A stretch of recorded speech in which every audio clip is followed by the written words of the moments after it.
नमस्कार दोस्तों, मैं आकाश अग्रहरी इजी कॉन्सेप्ट विद आकाश में आपका फिर से स्वागत और अभिनंदन करता हूं।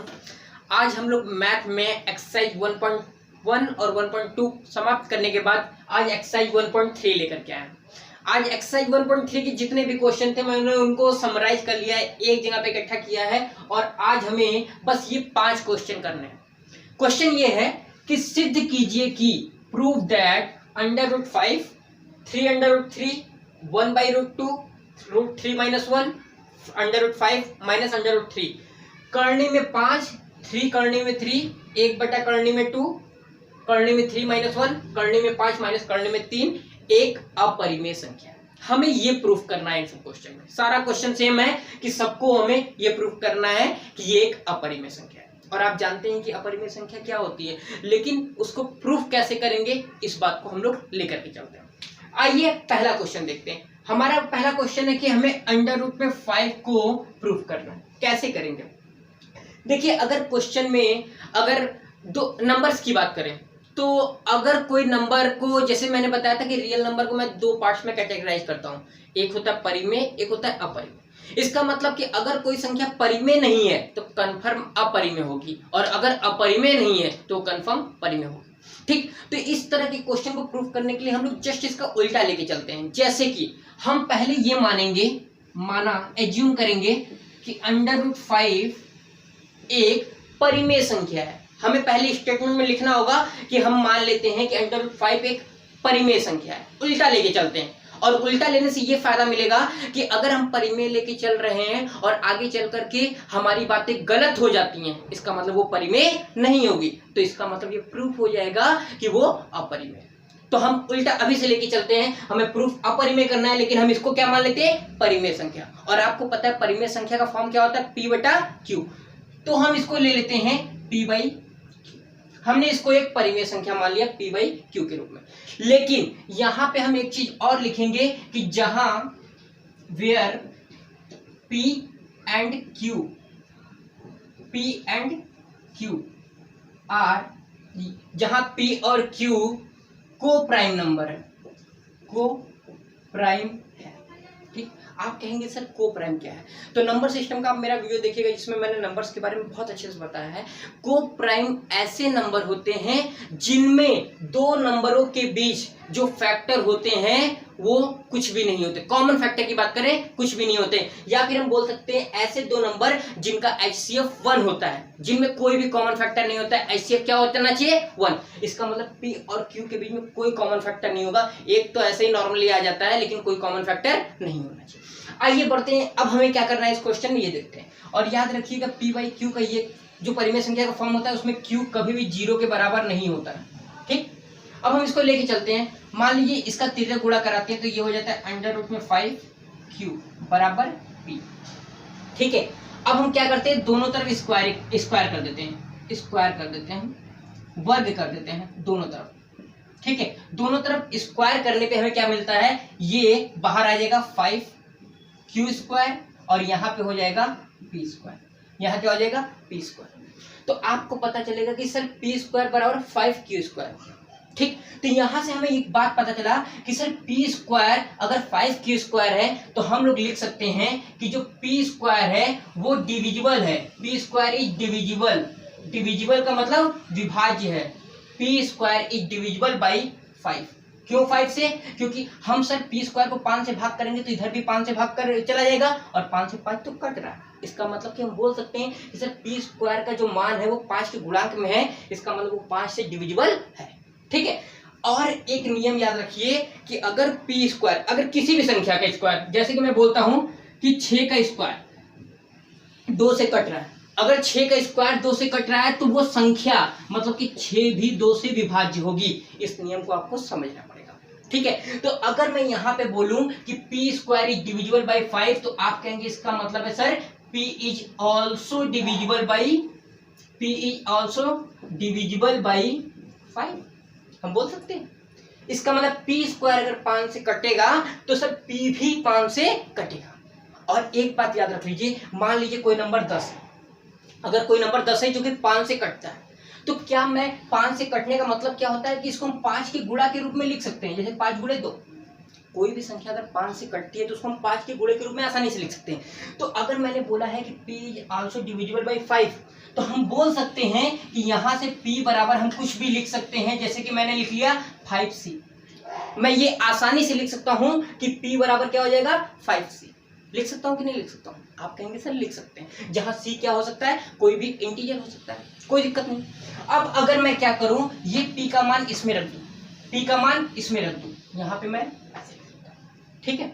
अगर मैं p का मान यहाँ पे रख लेता हूँ तो ये क्या हो जाएगा 5q² बराबर 5c² हो जाएगा। मैंने कुछ किया नहीं, p का मान यहाँ से इसमें रख दिया, ठीक है। अब हुआ क्या हमारा 5q² बराबर 25 c², 5 से ये कटेगा 5 बार में, तो आप कहेंगे सर q² बराबर आ गया 5c², q² बराबर आ गया 5c²। फिर आप वही बात आपको दोहरानी है, ध्यान दीजिए कि आप कहेंगे सर q² अगर 5 से डिविजिबल है, q² अगर 5 से डिविजिबल है तो यहाँ पे मैं दिखा दे रहा हूँ, आपको लिखना पड़ेगा। अगर q² इज डिव मतलब भाज्य है 5 से, अगर q² 5 से कट रहा है तो सर q भी डिव बाई 5।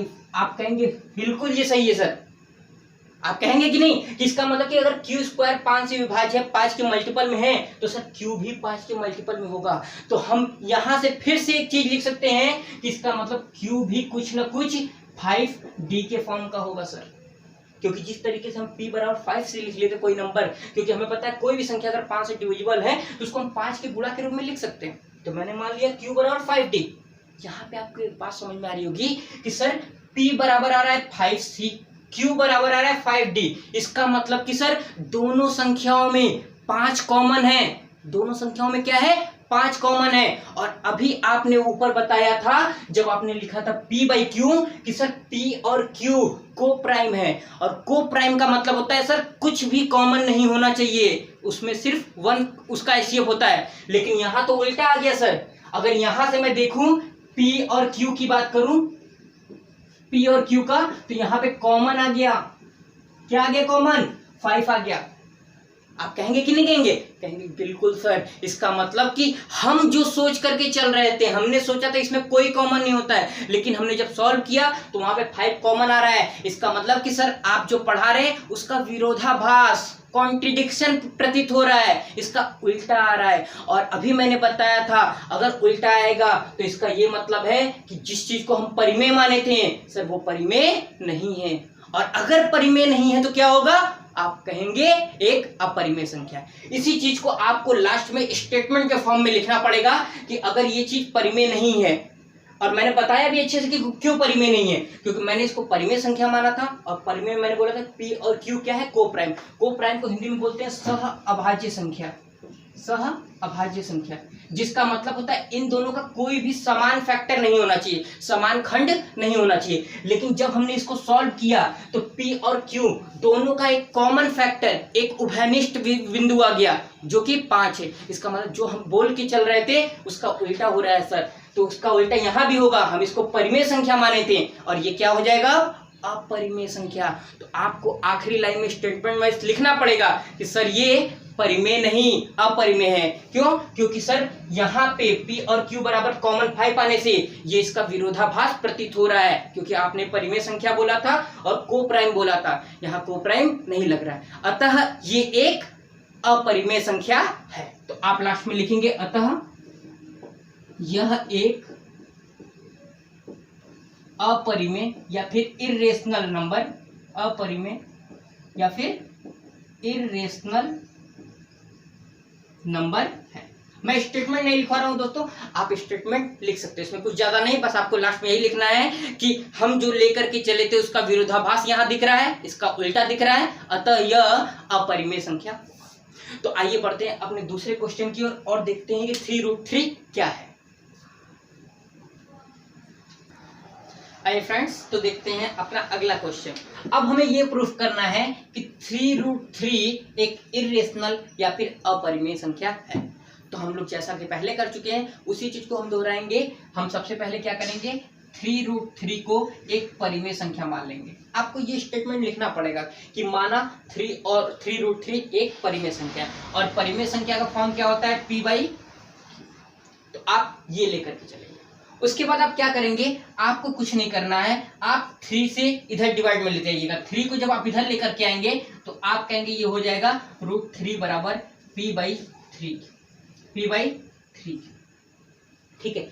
और एक बात समझ लीजिएगा, हम लोग अपने पिछले क्वेश्चन में ये देखे थे कि √5 को मैंने प्रूफ किया था एक अपरिमेय संख्या। तो अगर √5 अपरिमेय संख्या है तो ये बात याद रख लीजिएगा, जितने भी अंडर रूट में सिंगल में आ रहे हैं, √2 हो गया, √3 हो गया, √5 हो गया, √7 हो गया, इसका मतलब हमने सबको प्रूफ कर दिया कि वो एक अपरिमेय संख्या है, क्योंकि इसका मतलब हो गया कि जो भी रूट से बाहर नहीं निकल पाएगी वैल्यू वो अपरिमेय संख्या, ठीक है। इसको लेकर के चलेंगे तभी आगे के क्वेश्चन हो पाएंगे, ठीक है। तो देखते हैं इसको, यहाँ पे जैसे ही मैंने ये किया 3√3 बराबर p/q एक परिमेय संख्या के फॉर्म का, तो यहाँ पे 3 को इधर मैंने भेज दिया तो √3 बराबर p/3q। और आपको पता है कि अगर कोई संख्या है 4/5, ये एक परिमेय संख्या है, तो अगर मैं नीचे 6 का गुणा करा दूं या फिर नीचे मैं 8 का गुणा या फिर मैं नीचे किसी का भी गुणा करा दूं या मैं ऊपर भी गुणा करा दूं, तो वो संख्या परिमेय संख्या से ऐसा नहीं हो सकता कि वो अपरिमेय बन जाए, वो संख्या परिमेय ही रहेगी, क्योंकि परिमेय संख्या में किसी भी इंटीजर का गुणा कर दे, भाग कर दे, जोड़ दे, घटाना दे, उसका मान नहीं बदलेगा, वो परिमेय का परिमेय ही रहेगा। तो अगर p/q परिमेय संख्या थी और उसमें 3 का भाग हो रहा है, अभी भी ये परिमेय संख्या ही रहेगी। क्या रहेगी? परिमेय संख्या ही रहेगी। तो आप कहेंगे कि सर ये तो परिमेय है, ठीक है, लेकिन अभी आपने ऊपर पिछले वाले क्वेश्चन में ये प्रूफ कराया ये एक अपरिमेय संख्या है। ये क्या है?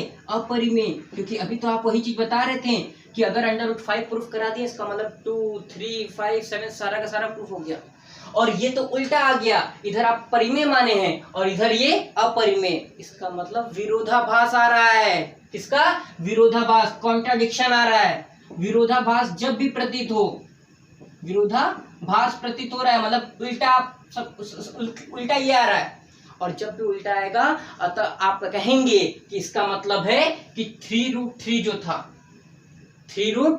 जो था वो क्या है?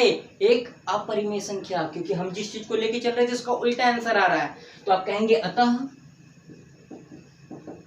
3√3 एक अपरिमेय संख्या या फिर इर्रेशनल नंबर है। ये आपको लिखना पड़ेगा और यहाँ पे ये क्वेश्चन भी समाप्त हो गया, ठीक है। तो आइए देखते हैं दूसरा क्वेश्चन क्या है, ठीक है।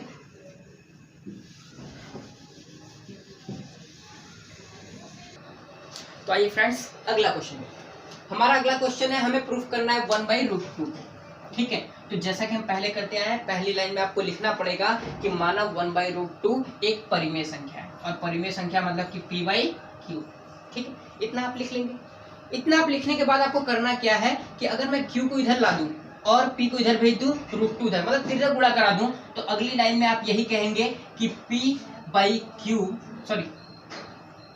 मतलब q ऊपर चला गया, p नीचे आ गया, तो q/p बराबर √2 इधर चला गया। ये आप लिख सकते हैं, ठीक। तो आप बस इतना बताइए, अगर p/q मतलब कि 3/4 एक परिमेय संख्या है, तो अगर मैं इसको उल्टा कर दूं 4/3, क्या ये अभी भी परिमेय संख्या नहीं रहेगा? तो आप कहेंगे सर बिल्कुल रहेगा, उल्टा करने से थोड़ा वो बदल जाता है। इसका मतलब ये अभी भी क्या है? परिमेय ही है। क्या है? परिमेय, मतलब कि रेशनल ही है, रेशनल नंबर है। लेकिन इसकी बात करें तो सर अभी आप बोले हैं कि ये सारी इस तरह के नंबर क्या हो जाएंगे? इर्रेशनल, मतलब अपरिमेय। इर्रेशनल मतलब कि अपरिमेय होगा कि नहीं? और यहाँ पे ही सर एक तरफ परिमेय एक तरफ अपरिमेय और ये दोनों बराबर, इसका मतलब विरोधाभास, उल्टा प्रतीत हो रहा है सर, मतलब कि जो आप माने हैं वो गलत है, तभी ऐसा हो रहा है कि इक्वल के इधर उधर गलत आ रहा है। और जब भी विरोधाभास प्रतीत हो तो आप कहेंगे अतः, ये लाइन आपको लिखना पड़ेगा। इन सब में ज्यादा कुछ करना नहीं है, हमारी आंसर इसी जगह आ गई है, बस आपको लिखना पड़ेगा, स्टेटमेंट लिखना पड़ेगा। अतः 1/√2 एक अपरिमेय संख्या है, अपरिमेय संख्या या फिर इर्रेशनल नंबर बस आपको इतना करना पड़ेगा। ये सारा स्टेटमेंट का खेल है। स्टेटमेंट आपको लिखना आना चाहिए। एग्जाम्पल के भी क्वेश्चन देख लेंगे तो उसमें भी समझ में आ जाएगा एडजेक्टिव एग्जाम्पल क्या, स्टेटमेंट क्या लिखना। तो आइए बढ़ते हैं अपने अगले क्वेश्चन।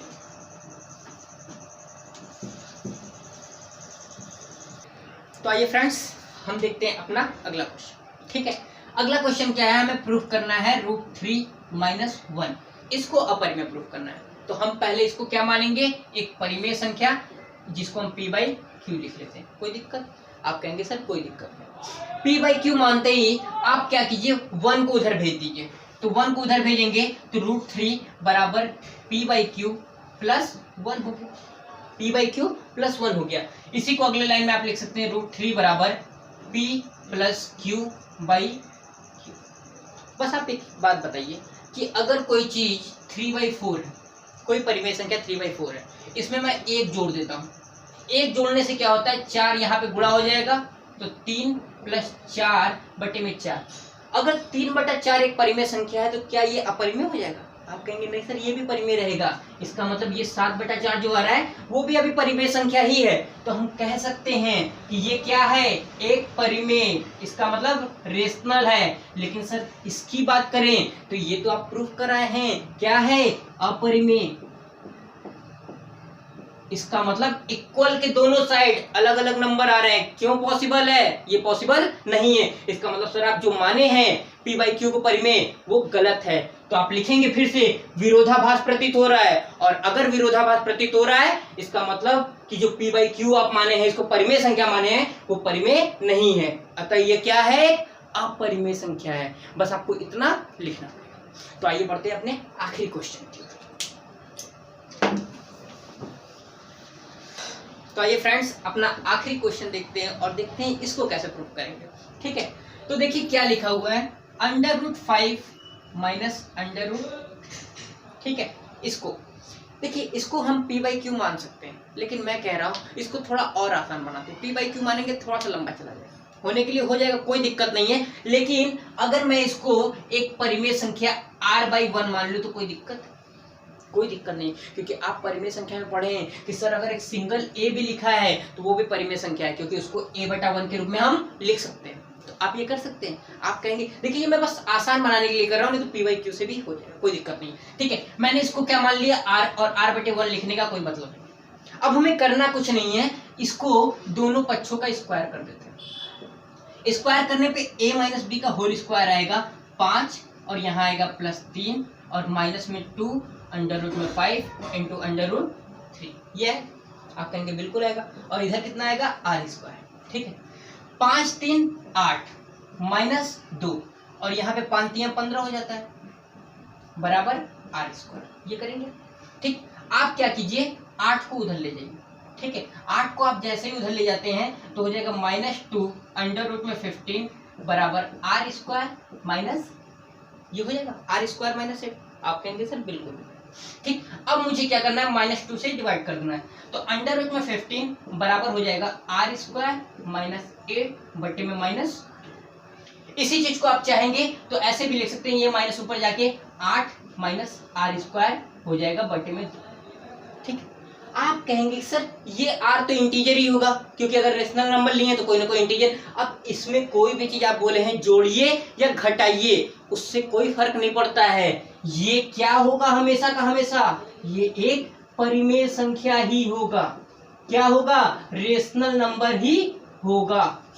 समझ में आ रहा है कि नहीं आ रहा है? आप कहेंगे कि सर r² कर दीजिए। अब p/q है, अगर मैं इसका स्क्वायर भी कर दूं तो क्या ये रेशनल से हट जाएगा? आप कहेंगे नहीं, वो भी रेशनल रहेगा। और उसमें कुछ जोड़ दे या घटा दे तो क्या वो रेशनल से हट जाएगा? ऐसा कुछ नहीं होगा। एग्जाम्पल में ले लीजिए, मान लीजिए 3 है, मैंने r की जगह 3 ले लिया है, तो क्या मैं अगर ये लिख दूं 8 - 3 का स्क्वायर बटे में 2 तो कितना हो जाएगा, 8 - 9 -1/2। तो क्या ये रेशनल नंबर नहीं है? माइनस प्लस से कोई फर्क नहीं पड़ता है, ये बात आपको पता होना चाहिए।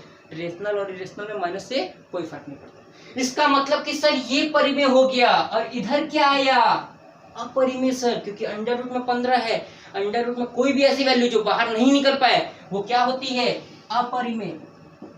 क्या होती है, अपरिमेय, मतलब इर्रेशनल।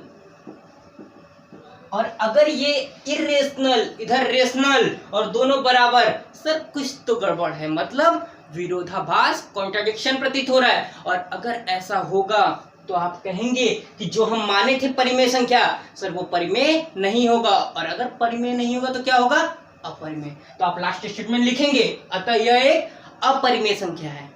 तो आज का वीडियो बस इतना ही।